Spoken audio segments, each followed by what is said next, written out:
और तो अब आ रही है। मैंने आरू से कहा था कि मुझे बहू के हाथ का खाना खाना है। खाना भी खा लीजिएगा, पहले आप ये मिठाई तो खाइए। इसलिए मेरे भाई की शादी फिक्स हो गई है इसलिए। ओ भाई साहब, अरे वाह, बधाई हो बेटा। तो फिर आपके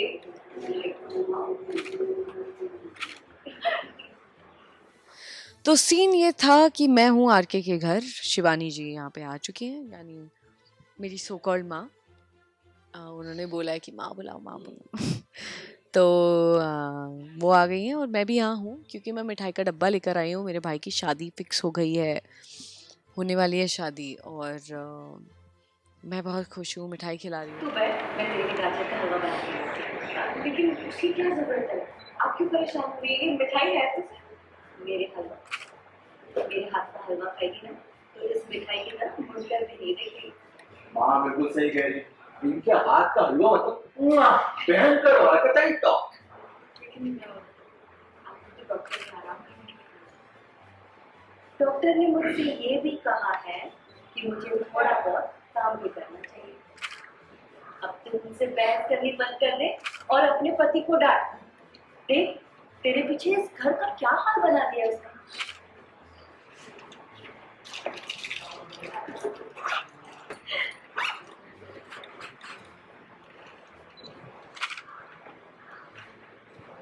बहू, जरा बता तो सही, इतने गाजर के लिए कितनी चीनी डालूं? ओए, मेरे रोंदू बच्चे, इस उम्र में तो ऐसी छोटी मोटी बातें भूल जाना तो आम बात है।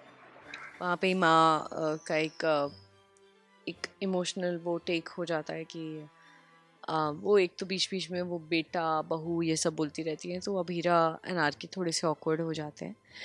उसके अलावा फिर वो एक जगह होती है जहाँ वो बोलती हैं कि मेरी याददाश्त जा रही है और मुझे ज़्यादा कुछ याद नहीं रहता, पर मुझे ये याद है कि मेरा आरू तू है और कभी मैं भूल जाऊँ तो याद दिलाना। तो वो सब सुनकर बुरा लगता है आरके को भी, आरके भी हक करते हैं। आप अपने हिसाब से डाल दो, चीनी अगर थोड़ी कम भी हो गई तो आप हमें अपने हाथों से खिला देना।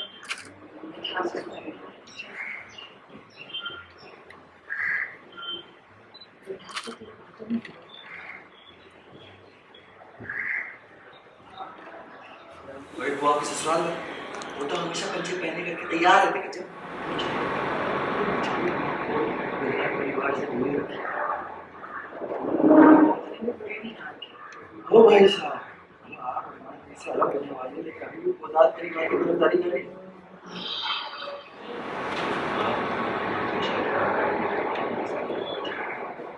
और मैं ये सोचा कि शादी में शामिल आपके